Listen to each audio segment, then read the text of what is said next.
So hi everybody, welcome to my channel. I'm starting calling it the fourth quarter of life because I'm about to turn 60 and there's lots of things that I haven't been able to take care of, and one of those things is this car that's under this cover. So this car has probably been here 30 years. And my dad was nice enough to put this gravel in to try to at least keep the dirt from being on dirt all the time, but gravel's not perfect. It's a Northeast car, so it's been through a lot of salt and things like that. And there's a story about how I got this car to begin with, which I'll cut away to and come back to the unveiling here. This is not a ultra rare car, but it's pretty.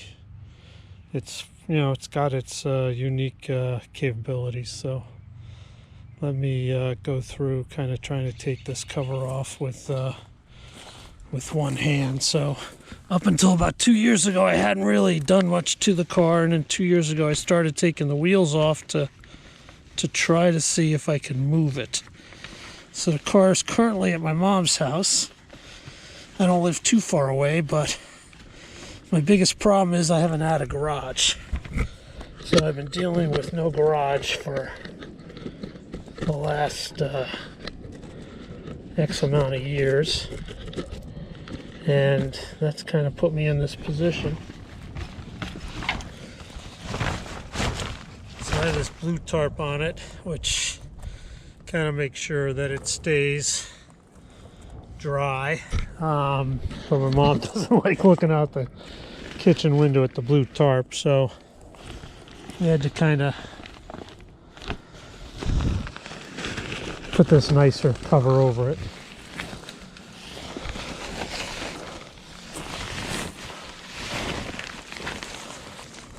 Held up relatively well the last 2 years.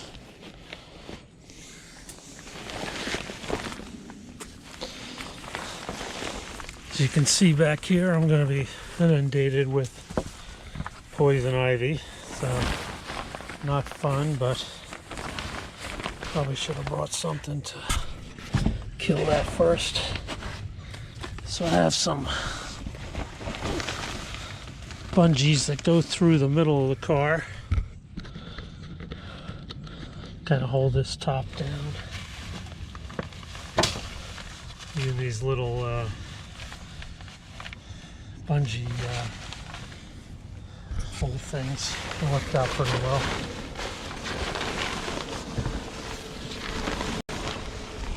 So like I said, I put the blue tarp on about 2 years ago, just before, or maybe the first year of COVID, might have been 2019, 2008, 2020.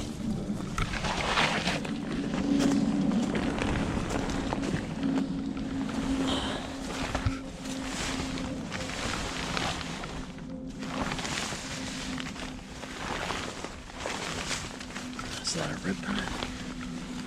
As you can see, something got in here. Some kind of squirrel or something, or just from being out in the elements.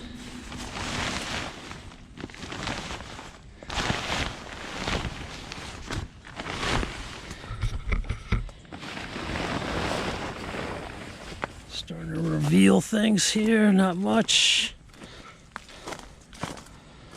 So I think I bought this car in 82 or 83. I need to figure that out again. Like I said, it's been a while.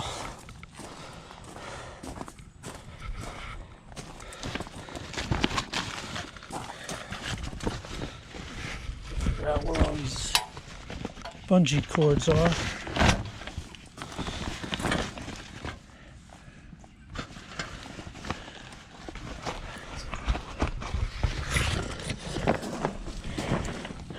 You can see there's currently no engine in it. I think it was 86 when I started taking it apart.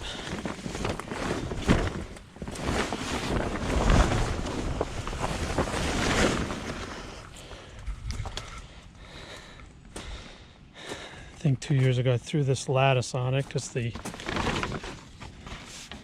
tarp would fall through the engine bay. I do have the engine, I do have the transmission. So I have most of that. I see a little bit of a dent there that I didn't notice ever before. So you can see this is the engine bay. Some of you who are familiar with this type of car will probably recognize it right away what it is. But my intent today is just to try to get started on this, try to identify what needs to be done, and then start making some progress on restoring it. Some of you probably even figure out from the bumper alone. Bumper used to be pretty good, but I did notice its chrome is starting to delaminate.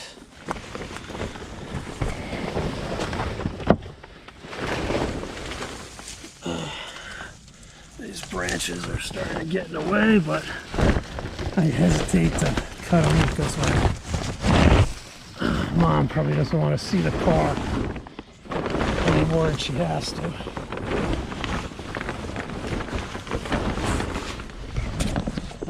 This is the inside. Get more on this later, but as you can see,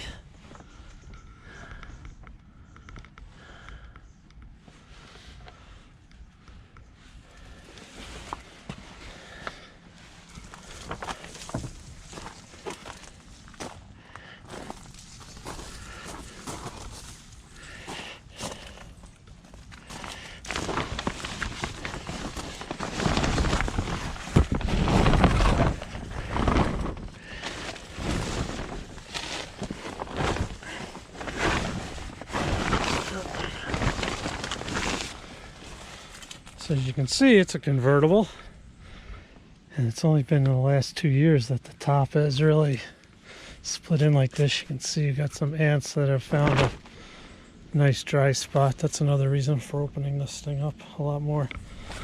As you can see, my floors are gone.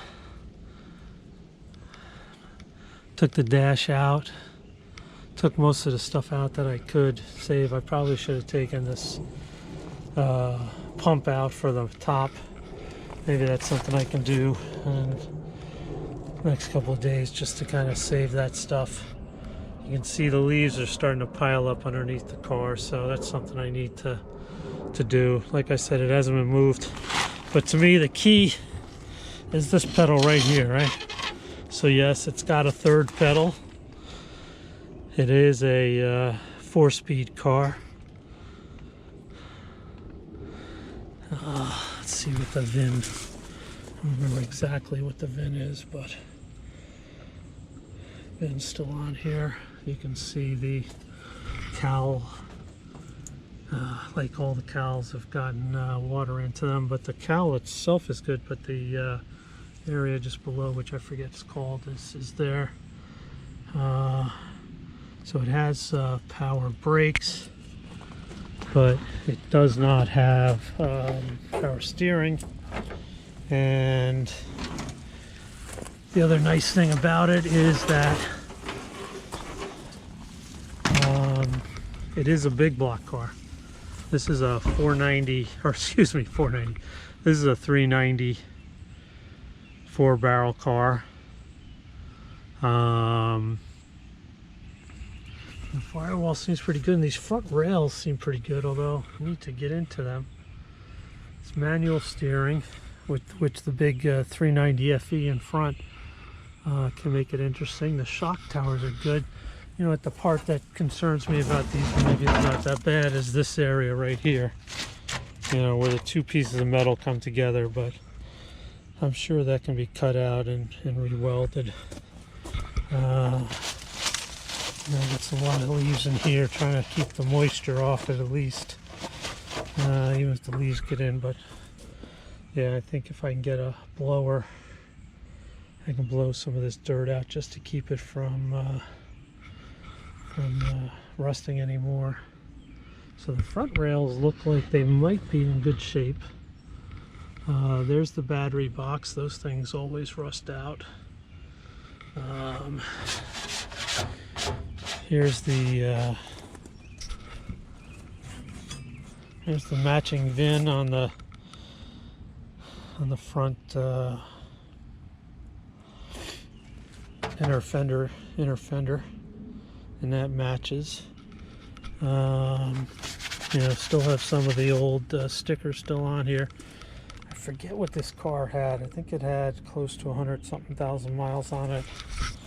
You know, front disc brakes. You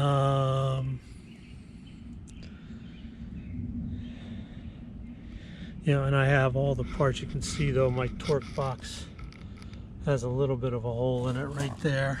I'm not sure if that's gonna require a full rebuild. You can see some of the, you know, there's some good metal here though. The other thing I need to figure out is the inner and outer rockers. You can see I've got the seat extensions, or the seat platform for the front still there, and the tunnel still there. So a good question is going to be whether to do a full floor or just a each side. Some more rust in the lowers there, and then the backs are showing more rust than they used to show. Yeah, this has gotten a lot worse than, I don't even remember that sticking out like that when I used to drive it. You can see the 69, the little scoop louvers at the back. A lot of this is surface rust. And then the windshield frame is in pretty good shape. The top was all there, again, 30 years ago. Body seam filler and things like that.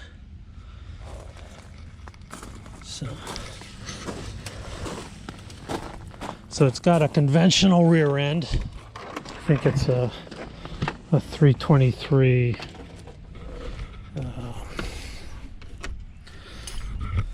open rear end. Now these brakes are frozen. And one of the things I'm trying to figure out is how to you know, naturally how to get those unfrozen so I can start moving this car. You'll see here this side torque box is just gone completely. You know, it's gone all the way, but you know, the rockers might be good. And take a look at that. I'm not sure. I really need to get this car out of here and get underneath it, even if I just pull it out in the driveway. More ant colonies.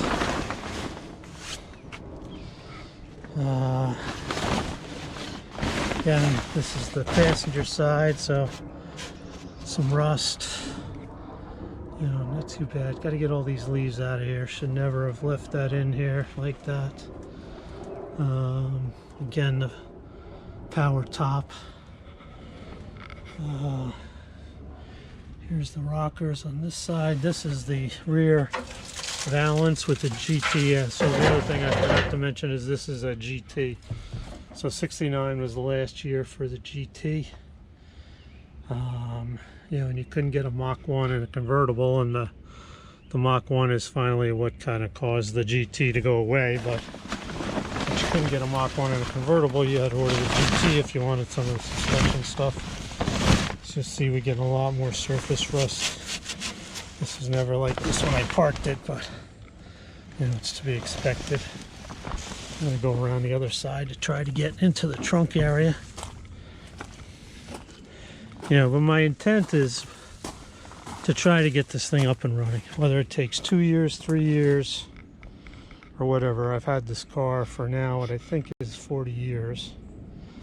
I think I bought it in 82. It may have been 81.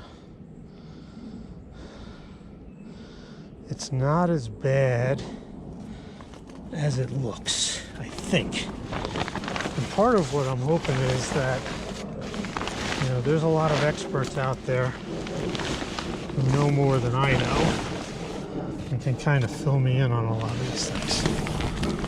you can see the trunk. I don't know if you can see it or not, but that's where the gas tank goes, so that's naturally going to be gone.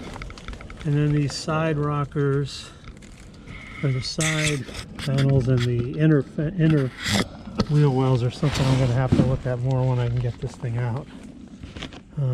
You know, I think what's happened is animals have gotten into this and, you know, ripped and torn it. I mean, it just doesn't, vinyl, it's a vinyl roof, so it's not meant to last that long anyway. So there she is. I think my next, I don't know if I'm going to be able to post every week because I've got a job and I've got some other responsibilities, but you know, I think this is kind of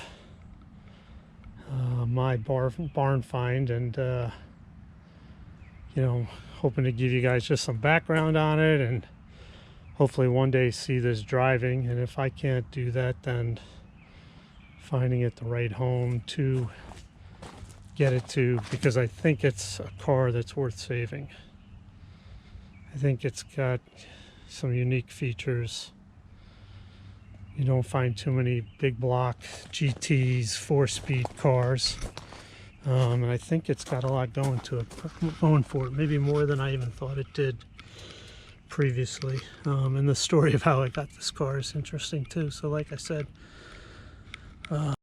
yeah, so the story is that I purchased this car from a guy who owned a Bricklin, and he lived in Brooklyn, New York, which is a very urban city, one of the largest cities in the world, in fact, or at least the U.S. by itself, and it's part of New York City. And he owned Bricklin, and he owned this car, and he wanted to keep the Bricklin and sell this car. He had it in a parking garage underneath his apartment building, and he didn't have enough spaces. So I actually purchased it through either New York Times, or not New York Times, but a New York Daily News or New York Post want ad, which I'm trying to locate. And I drove the car all the way home for the first time, driving a manual.